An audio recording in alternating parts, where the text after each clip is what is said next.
I am so excited to finally hit the road in my newly converted camper van, but I'm still patiently waiting for the warm weather to arrive here in Canada.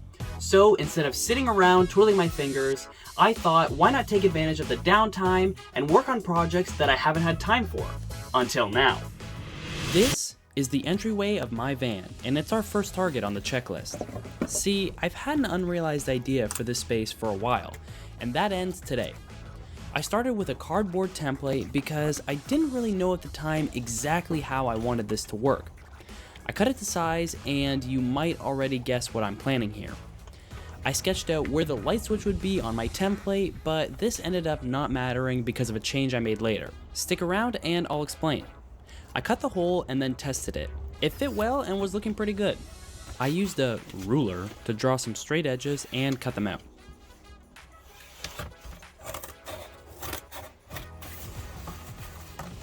Nice. Then I moved to the wood. I knew about how long I wanted this thing to be, so I drew some points and connected them using my template as a guide.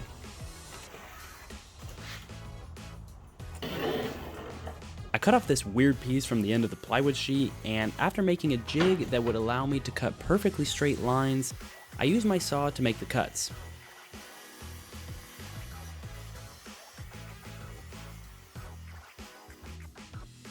I sanded the rough edges off and tested the fit.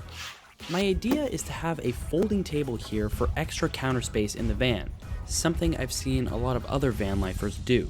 So I used my template to draw the hole I planned to cut from it. I figured I wanted the counter to unfold to the height of my existing countertop, but knew it would block the light switch when it was folded down. Call it poor planning, but I didn't think I would mind having a small hole cut into my counter in order to have constant access to the light switch. Okay, switching gears for a sec. Instead of letting it get lost in the bed every dang day, I wanted a mount for my LED remote so that it had its own place and wouldn't get lost as easily.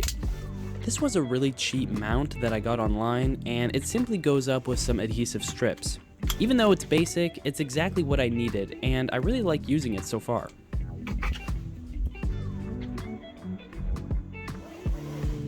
I'm wearing earplugs here, not because I'm scared the remote is gonna yell at me, but because I hate taking them in and out and knew I wasn't done using power tools for the day, so they just stayed in. And after some careful peeling and sticking, it was up. Not too shabby. At the beginning, it was a bit hard to take it in and out, but it's loosened up a bit now and it's much easier. I love a nice and quick project. Next, one of the pot lights above the kitchen had gone out, so I assumed that some of the wiring had been messed up. Removing some screws, I lifted up the bottom and saw that yes, one of the connections wasn't connected. You can actually see it turning on and off as I work. Maybe not the best idea to troubleshoot this with the lights on, but because it was such close quarters, I thought putting some electrical tape to hold it in place and screwing the bottom back down would be enough, so that's what I did. Retighten the screws, put my stuff back in, and that's another one off the checklist. Switching back to the folding countertop, it was time to sand. And if you know me, you know that I love sanding. I set my fan up to blow the dust away from my face because no matter what I do, I always end up with sawdust in my eyes. I don't know if my eyelashes just don't work or what. I sanded it down to 220, and here I'm sanding down the wood filler that I applied to get a more smooth surface. Next, I wanted rounded corners, so I used a roll of tape and traced the inside of the roll, then decided I didn't like that curve and drew another one. I did the same thing to the other side and cut them both out using the jigsaw. You can see I'm being very careful with the jigsaw, and it's because I was actually nervous cutting it, thinking I might mess it up. Then I sanded the edges only a little bit because I knew that I would be routing these later. It's later and it's time to route. I was going for a simple rounded edge, and although I was doing this as gingerly and cautiously as I could, I still ended up messing it up.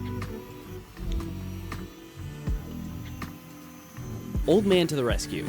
We cut off the bad edge, redrew the curves, recut them, and I let Dad handle the routing this time. We routed 3 edges and left the last edge square so it would sit flush against the cabinet. After that, it needed some sanding to make the edges smoother and more rounded. I also sanded the back side where you're likely to grab it to pull it up into position. And then after sanding it to 400 grit, it was time for oil. I'm using the same tung oil I have used on almost every piece of wood in the van, and rubbing it into every inch of the wood to make sure it gets nice and saturated. I love this part and always find it so satisfying to see the wood gain some more color, and this oil gives it such a nice shine. While that dries, I moved on to the next project, finally cutting the extra cushion for the couch in the van. I am so glad I finally got around to doing this. This made the couch way more comfy and nice, and it really didn't take me that long at all. I simply used my woodworking ruler, marked the points I needed to cut, then I used a straight edge knife as opposed to a serrated knife that's usually recommended because I found that I can get much cleaner cuts this way. I cut it up and here's how it looked in place. Such a perfect fit that it hovers above the ground. But where is the table? It's getting fixed too. After we added this extra layer underneath, the table actually wasn't sitting right in couch mode anymore, so I needed to take it apart and cut it. Make sure that after you take off all the screws to just lift up the wood and spill all the washers all over the floor like a dumbass. Really makes the process move along faster. I didn't really measure because I knew I just needed to make a straight cut, but this was actually incorrect. I had it backwards in my head, and what I actually needed to do was glue an extra piece of wood on, not take some off. Duh. So after fixing my mistake, I left it to dry.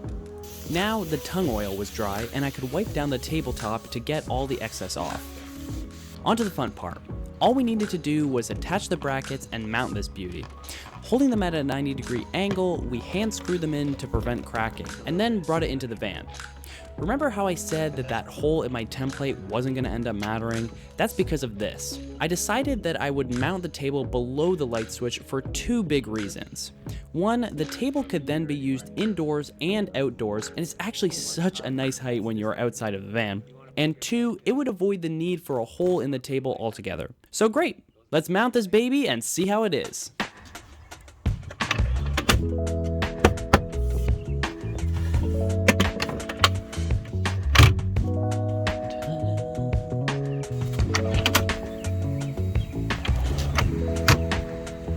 So that's what I've been doing to pass the time waiting for warmer weather. The table turned out great and I can't wait to give it tons of use this summer. The couch has already been getting some good use and the LEDs are a lot easier to adjust now that the remote is hung up. I hope that you enjoyed this video and I would love a like if you did. I've got a lot more on the way this season, so if you're interested in that, hit subscribe and I'll see you on the road.